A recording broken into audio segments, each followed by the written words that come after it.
This is the first Sunday of Advent, and it is such an incredible honor and joy to have Reverend Dr. Paul Baxley with us this morning, CBF Executive Coordinator, the big honcho of CBF, of our denomination, of the kind of churches that we associate and connect with. Paul has a history of pastoring churches, of being in ministry, being in churches in Georgia, North Carolina, and Virginia. Paul has degrees from Wake Forest, from Duke, and from the Baptist Theological Seminary of Richmond. Paul, you became CBF Executive Coordinator in 2019. I think that's correct. Overall good guy, great leader, great friend. So today is just sort of going to be sort of an informal time for us to hear some updates on what is happening nationally, globally with CBF. So Paul will give an update on CBF in general, and then we will open it up to Q&A both in the room and those of you who are online, and we'll just let the conversation go where it needs to go. And we have folk that are going to be straggling in as well, and so y'all come on in and welcome Paul. Paul will hang out in this kind of area. So welcome Paul Baxley.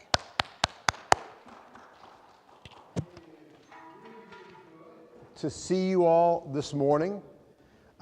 I think it is almost a miracle that in 2023, almost 2024, folks actually want to hear from somebody who works for a Baptist denomination. I think that's either a sign of healthy suspicion that you want to make sure that I haven't lost my mind, or you're genuinely interested in what it means to be part of a Baptist denominational community that's trying to make a difference for the mission of God in the world. And so I have a few things I just want to share with you, but I really think the comments I'm going to make will serve two purposes. Hopefully, first of all, they'll give you a sense of who CBF is now, and it'll also give you some space to think about what you most want to ask me.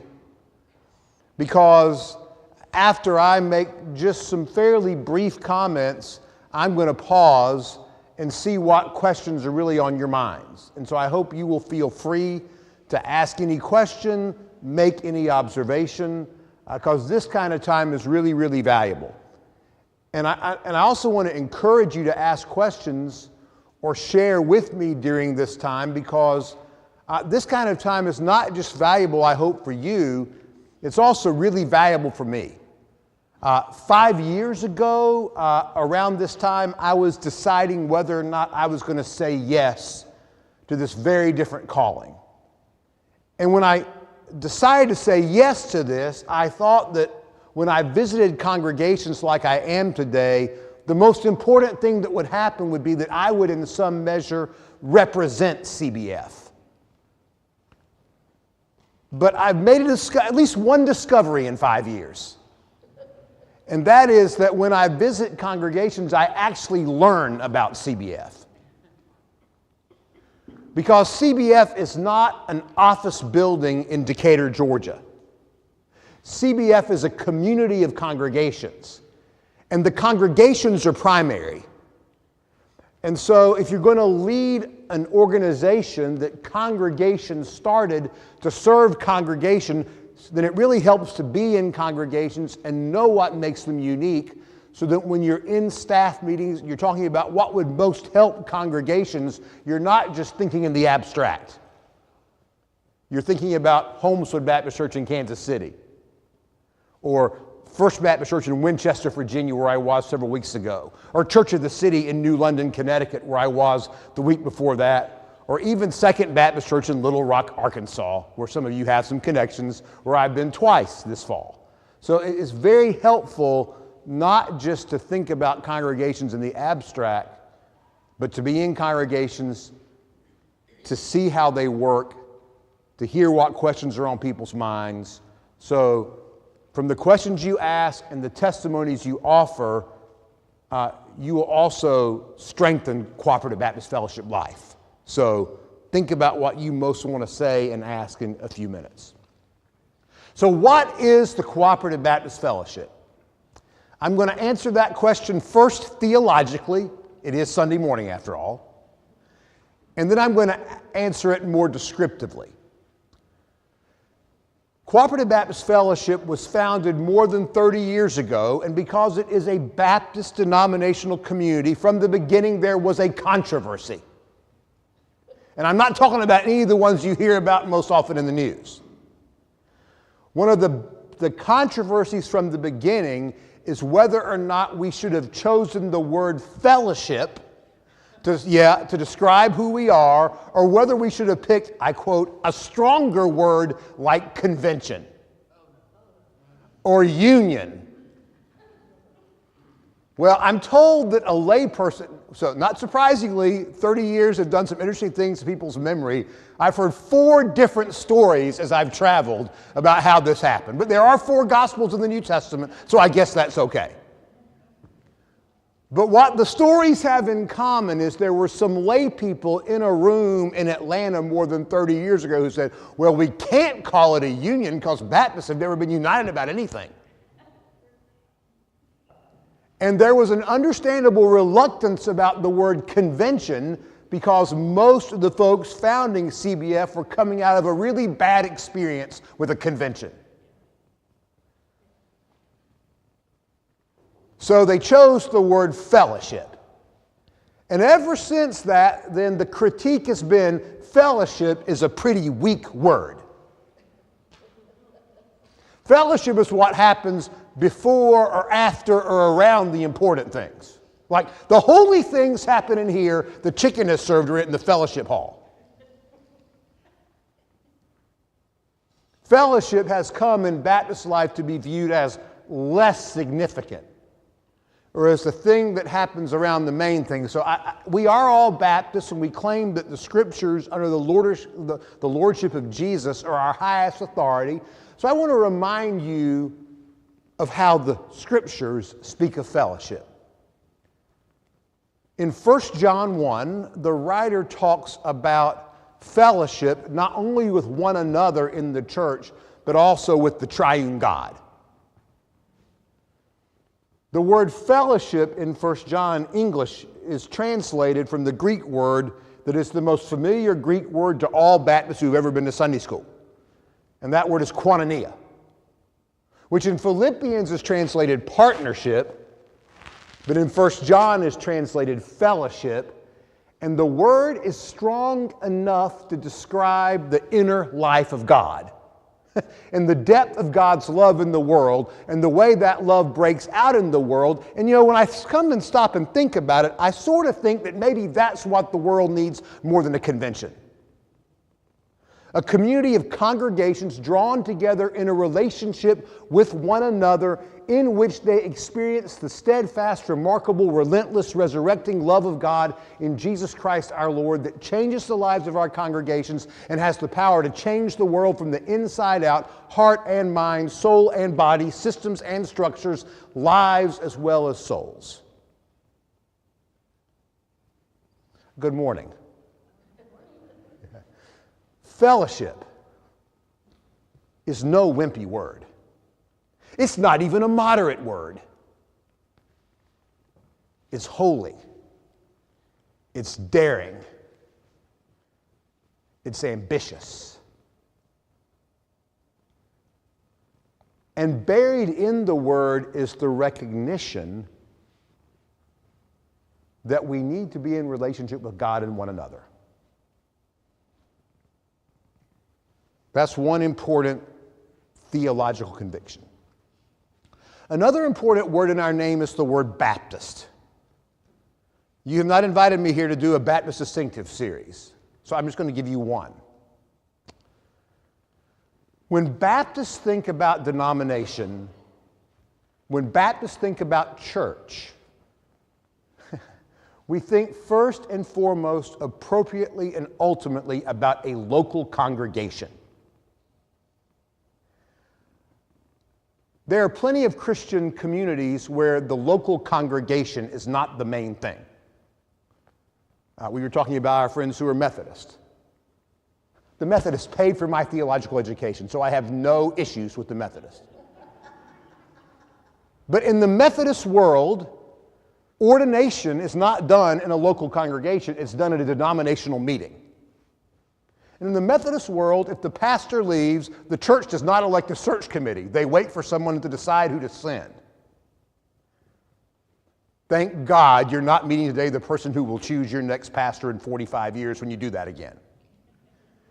In Baptist life, we believe that a local congregation under the leadership of the Holy Spirit, where people come to faith in Jesus Christ and serve their communities, is the highest expression of church. And we think those local congregations under the leadership of the Holy Spirit choose to enter into relationship with other congregations and to form denominational communities because they recognize that in fellowship and in relationship we have opportunities to be faithful that we cannot have just in our own isolation. Which means in Baptist life, denominations work for congregations. Congregations do not exist to prop up denominations. And that means in Baptist life, congregations need denominations committed to strengthening them, encouraging their leaders, helping them thrive in challenging times, and connecting them to God's mission in the world in ways they cannot be in their own. In Baptist life, congregations do not need denominations to give them a headache and tell them what to do.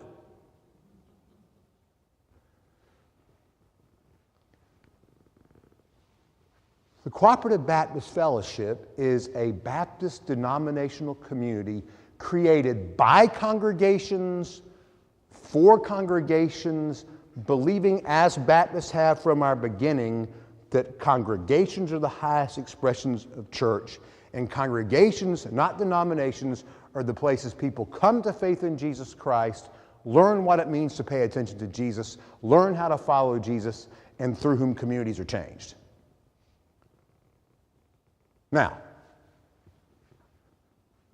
I'll preach more later. I'll put that aside for now. Today, the Cooperative Baptist Fellowship, in our fourth decade of life, is a community that includes about 1,400 congregations, most of whom are in the American Southeast, but those congregations occupy a smaller percentage of our community than they did 30 years ago when we were started. The Cooperative Baptist Fellowship now, you heard me talk earlier. 3 weeks ago, I was in Connecticut, preaching in a congregation that's primary worship language is Spanish, and they have an English-speaking service as a mission. Don't you love that? Church of the City, New London, Connecticut. An amazing church. CBF now has congregations and leadership from the American colony of Puerto Rico. So our new coordinator of global missions, who will celebrate her first anniversary in February, is a Puerto Rican pastor who spent 9 years as pastor of the oldest Baptist church on the island of Puerto Rico. Her name is Lara Ayala. She's a remarkable leader. But in some ways, we got to know her because there are now several CBF congregations on that island. And we have growing relationships there with the Baptists in Puerto Rico. This year, I have preached in congregations not only in the Northeast and Connecticut, I've also been in Arizona on several occasions. We have congregations in the Southwest, in the West, more in the Northeast. In fact, I think you'll find this is good news. We're experiencing enough growth and enough life here in the Heartland region where you all exist that not this year, but next year, the CBF General Assembly will be in St. Louis.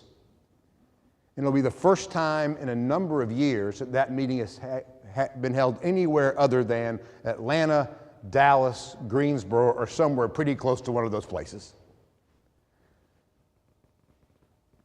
One of the reasons we're coming to St. Louis is there is enough CBF strength in the Heartland region to host the meeting well and show it off.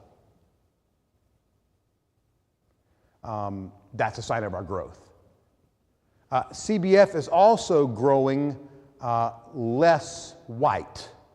We're still predominantly white. I don't want to overstate the case. But in the last 5 years, when you come to the General Assembly in St. Louis, you'll notice that there are more people whose primary language is Spanish.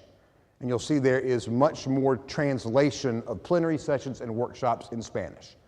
You'll also notice a growing community of black individuals and congregations in CBF.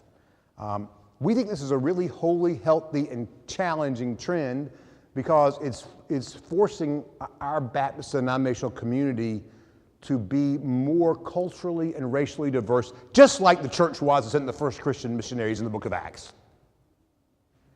So it's actually not about keeping up with cultural trends. It's about getting back to the primal diversity that was the church in the first place. One of the remarkable things about the miracle of the gospel is that it did not live long at all trapped in one culture. That's why there are 4 gospels, actually. The word became flesh and dwelt among us and us and us and us. And the Christian missionary enterprise within a generation left Jerusalem and Palestine and was spread the world over. So authentically Baptist Christian communities should reflect that kind of diversity that itself reflects the image of God. So CBF is an increasingly diverse geographically, racially, ethnically community of 1,400 or so congregations. We also partner with 14 state and regional organizations. Heartland CBF is the one that you are part of. Jeff Langford does remarkable work. CBF today supports 45 full-time global missions field personnel. You'll see a video in worship about CBF Global Missions. We support those field personnel primarily through gifts to the Offering for Global Missions. So every dollar you give to the Offering for Global Missions goes to pay the salaries, the benefits, the educational costs for children of field personnel. Not a single dollar for the Offering for Global Missions goes into regular CBF operations. It all goes to support the presence of those 45 field personnel who serve in the United States and 17 other countries around the world. CBF for 30 years has been in the business of endorsing chaplains and pastoral counselors. Today, there are nearly 900 active CBF chaplains and pastoral counselors, most of whom serve in healthcare, but there are military chaplains, university chaplains, hospice chaplains, a whole range of specializations who extend the love of Christ through the ministry of chaplaincy and pastoral counseling.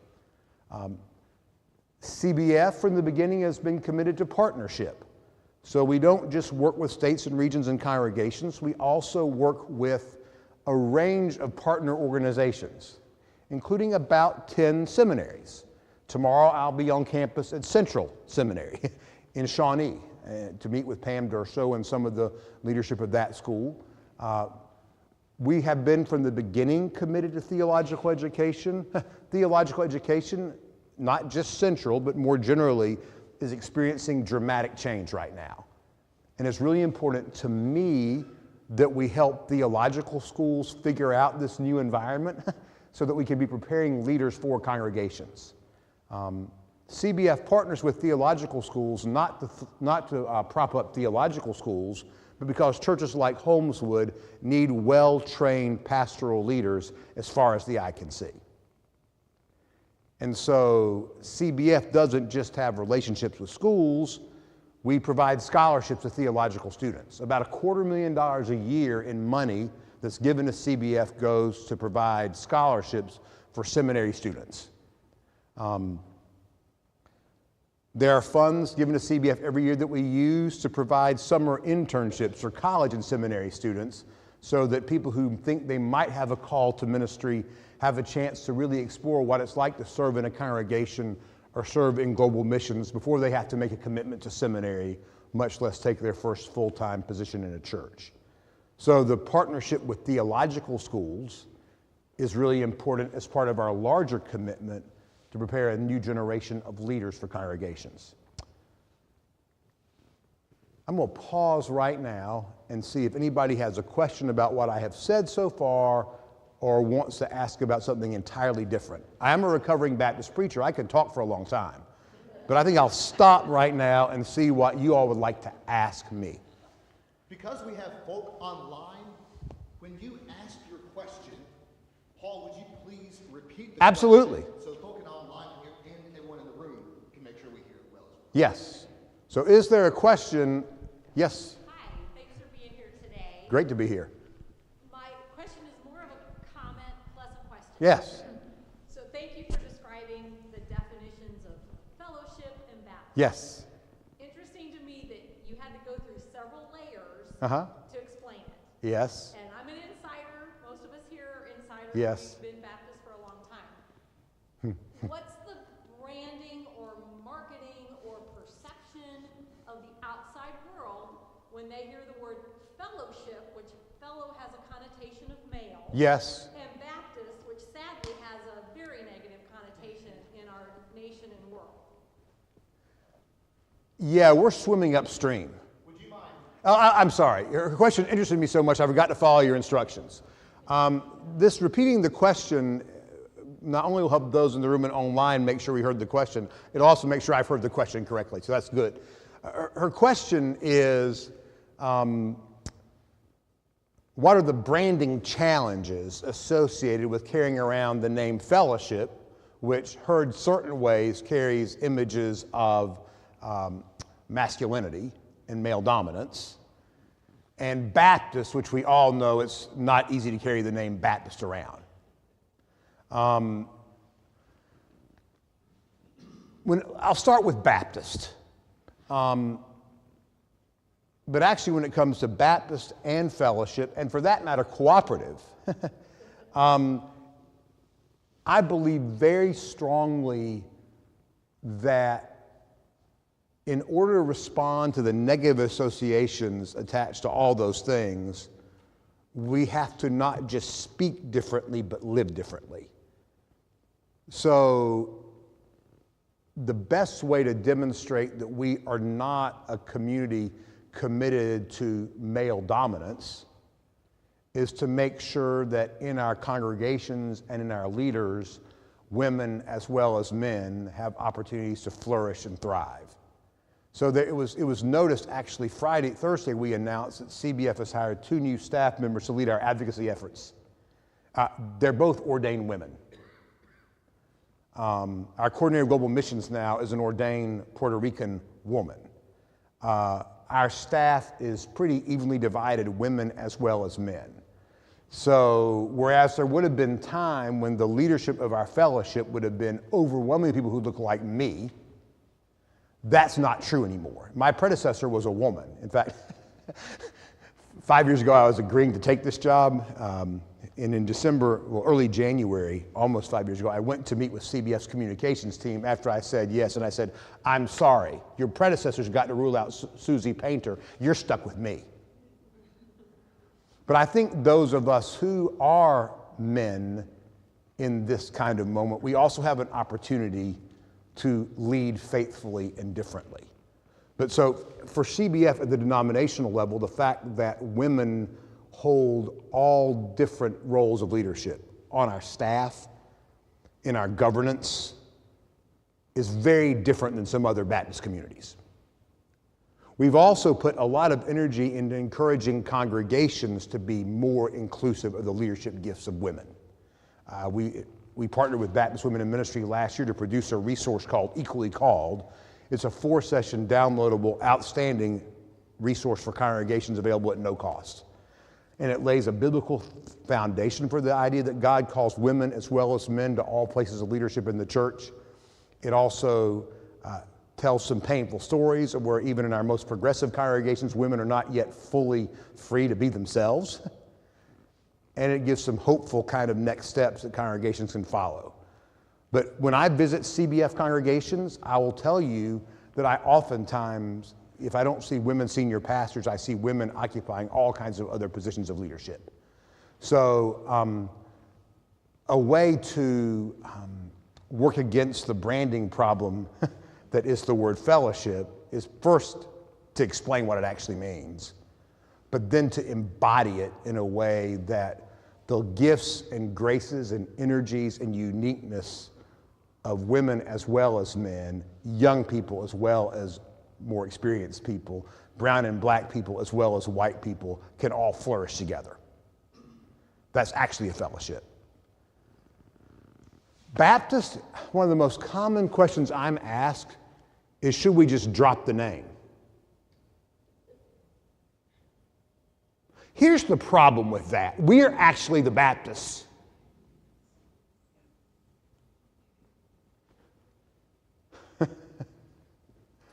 It would be easier to drop the name.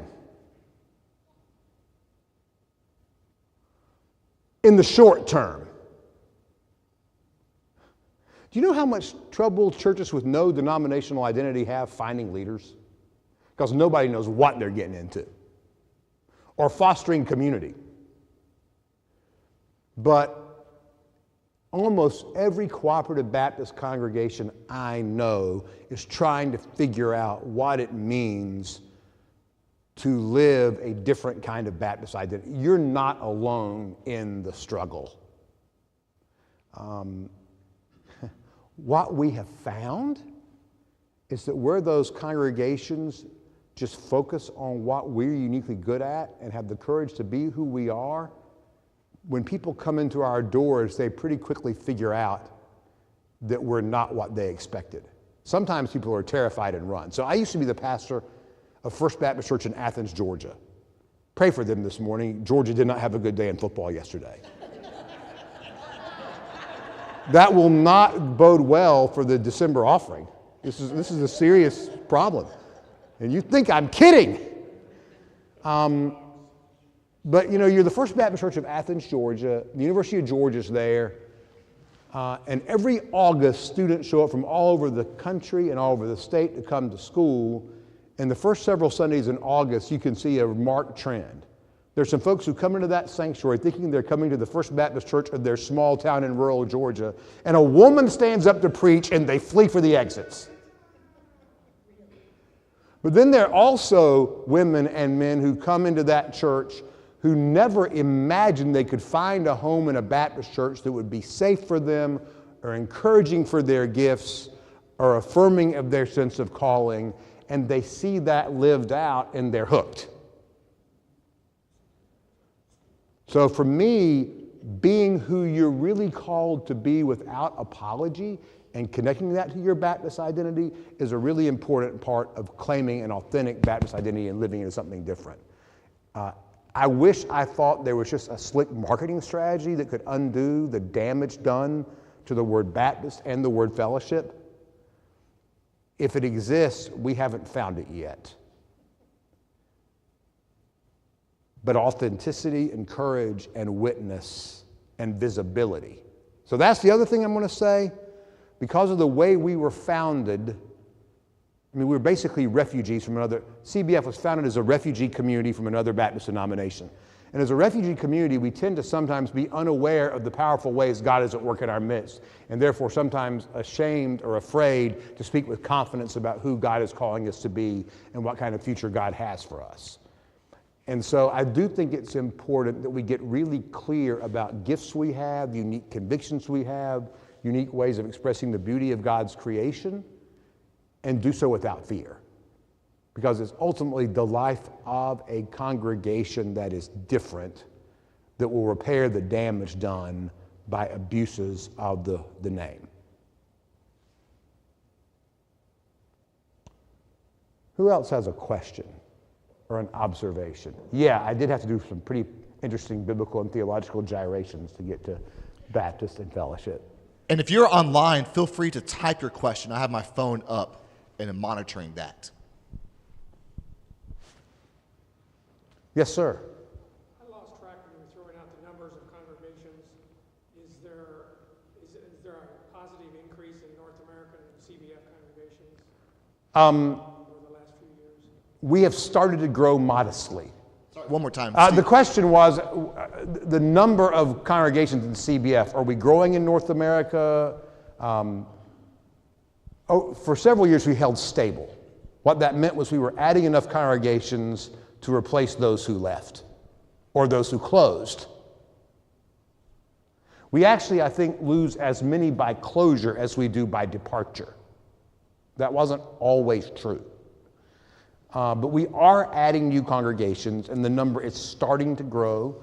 I'm not expecting that there's going to be a massive increase as the Southern Baptist Convention continues some of the work they're currently doing.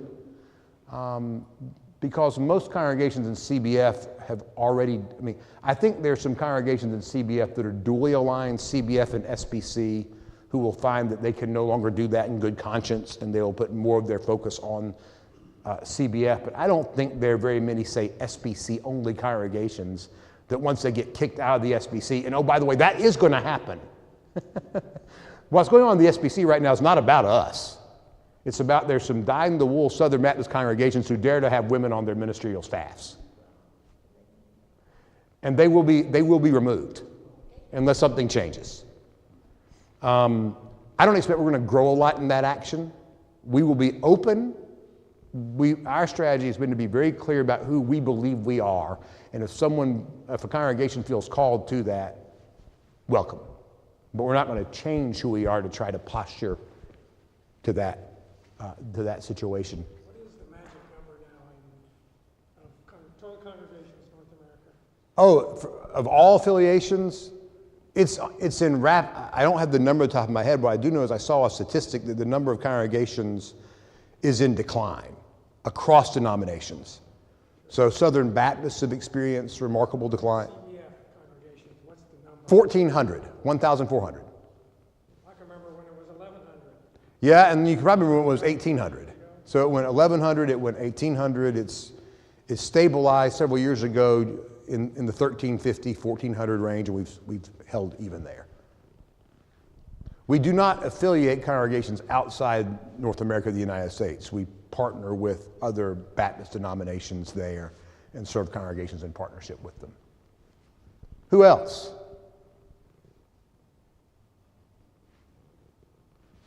Online, in the room? Something you really want to hear about today? Yes, sir. You talked about your relationship with seminaries, but what about relationships with historical Baptist colleges and universities? I'm going to do this right this time. He asked about relationships with historically Baptist colleges and universities. This is actually a new area of focus for us. Cooperative Baptists, when we were founded, put all of our energy on relationship with seminaries. Some of our state and regional organizations did work trying to help congregations serve students who went to large public universities in their communities. So, for example, churches in Raleigh, North Carolina, around NC State. But CBF as an organization had no partnerships with the university, with historically Baptist colleges and universities. We are actually exploring now what it would be like to move into more intentional partnership with a group of historically Baptist colleges and universities that are still interested in figuring out what, you talk about Baptist branding problems for congregations, universities have the same problem. So there's a group of historically Baptist colleges and universities for whom it's still important to have some kind of Baptist Christian identity, but they don't want the baggage that's usually attached to that identity. And we're trying to figure out how to build relationships with them. We're not thinking about, can we raise enough money to give them all $1 million or $2 million a year? We don't have that much money right now. And even if we did, that would be a fraction of their total budget. That's actually one of the most bizarre things in Baptist history, that Baptist state conventions that gave universities $1 million a year thought they could control the trajectory of the university for $1 million. Do you know the size of a university? Like, $1 million would be a lot of money here if anybody has it. See David at the door when this is over. He can help you with it. But like a Baptist university, $1 million? Are you kidding me? We want total control over all your decisions? That's nuts. I once worked for a pretty small Baptist college in North Carolina called Wingate. $1 million, even for them, while not having it they would have noticed, was not a controlling interest. What we are interested in is figuring out how we can build relationships on campuses so that we can meet young adults in the prime of their lives and have experiences that will provide a new generation of lay leaders for our congregations. The problem with starting your strategy with seminaries is you miss a lot of people. And the problem we've got in CBF is we actually have a really good set of experiences for middle and high school students through the work of several of our states and regions, through camps like Passport and University. our community has really great opportunities for middle and high school students. But then they go to college, and there's this gap, except where we have congregations doing good ministry on college campuses. So we're trying to figure out how to partner with the spiritual life offices of those campuses, the service learning, the student religious organizations, and some of the schools even, to figure out how we can connect those campuses with CBF Global Missions, those campuses with our internship opportunities, because we're concerned that if we don't do that, 20, 30 years from now, our congregations will not have access to the kind of lay leaders we want them to have. So this is an area where we have not done much work. Over the next year, I expect we're going to announce some pilot projects. We're really close on one, but not close enough for me to talk about it out loud. Here's a question. Yes? How do you define ecclesiastical in reference to the political world? And while you're doing that, talk about the Bible Belt. How do I define ecclesiastical in relationship to the political world? Particularly in the... Support of ecclesiastical. Does that include Baptists? Say a little bit more about your question. In reference to political politicians, that person has the support of the ecclesiastical segment. So how do we define ecclesiastical order in relation to politicians? So in Cooperative Baptist Fellowship Life, we do not endorse political candidates. So if, and we don't want to work for political candidates. We work for the God who raised Jesus from the dead. We don't need the demotion of working for political candidates. And in the communities I serve, our congregations under the Lordship of Jesus and the entities they stand up do a lot more for good in their communities than do most politicians. So there are a lot of Baptists that are in the candidate endorsing business. Because of the way we understand church-state separation and religious liberty, we don't do that. We do have an advocacy and public witness team whose job it is to try to work with our congregations to encourage the politicians to do better. Because there are some problems in our world that will not be fixed without some kind of legislative fix. Have you looked at health insurance? The number one chokehold for the well-being of most congregations today is the cost of insuring their employees. It's either that or their buildings. It depends on the situation. And those costs have skyrocketed to the point that congregations are having a tougher time caring for their staff and retaining staff. Until the politicians get their act together and pass a legislative fix, that's not going to get any better. So I'm not going to say that we have no interest in trying to speak truth to power. We just don't have interest in trying to win the favor of politicians by doing their bidding. Or the other thing is, like, CBF congregations are incredibly unique still, and more so than ever, actually, because most of our congregations still include people who don't vote the same way in elections. That's really unusual. Because in most of the denominational landscape, congregations and denominations are either blue or red. We're some of the last places in the world people who didn't vote the same way in the last election still come to the table together. Which, by the way, also gives us a unique integrity from which to ask people who don't agree to still figure something out, because we do it every week. The term Bible Belt and Yeah. ecclesiastical, are that one and the same? No. I mean, the problems of how to relate to political candidates is not confined to the Bible Belt. It's particularly high in the Bible Belt.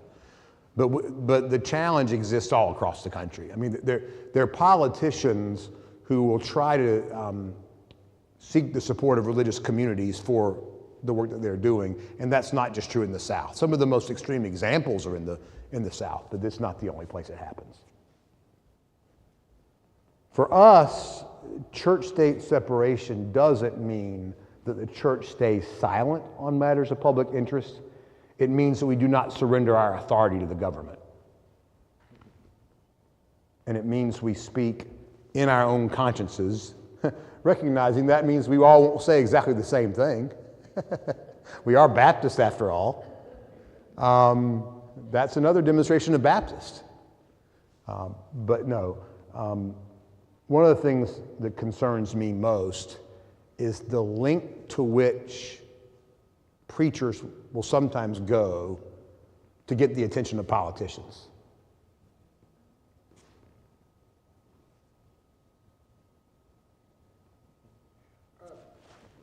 Being a part of the military for several years, Yes.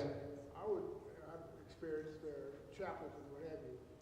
How does you all relate to the military and the chaplains in the military? So we do endorse chaplains to serve in the military. And his question is about how do we relate to military chaplaincy. In fact, our chaplaincy and pastoral counseling staff includes someone whose sole job it is part-time to relate to the armed forces and to make sure that our endorsement process has legitimacy in the eyes of the military. So we do have chaplains doing really important work in several branches of the armed services, and that's been an important part of our ministry. You had a question? Earlier, you alluded to the fact that there are changes being experienced in seminary Yes. training. Can you explain that? Changes in seminary training. Can I explain that? I'll do it briefly, and then we can talk more if you want. So it's been more than 30 years since I graduated from college. I grew up in the last century. But I grew up in a world where you graduated from college and then you went to seminary. And you sometimes moved across the country to go to seminary. That almost never happens anymore. So almost all seminaries now are delivering all or some of their theological education online. In fact, Central Seminary in Shawnee, Kansas has just decided to go all online. I'll learn more about that tomorrow, but that's been advertised in the news, so I'm not breaking a confidentiality. They're going more in these directions for several reasons. Number one, we're trying to figure out ways to train ministers who don't leave them with ridiculous amounts of debt. So if you graduate from college and you move across the country to go to seminary, and you have to pay tuition to go to seminary, and you have to find a place to live because you don't have a job, you can easily pile up more than $100,000 in graduate school debt and then go to work for an organization that might pay you $45,000 a year plus benefits. I don't know a financial advisor who thinks that's a good idea.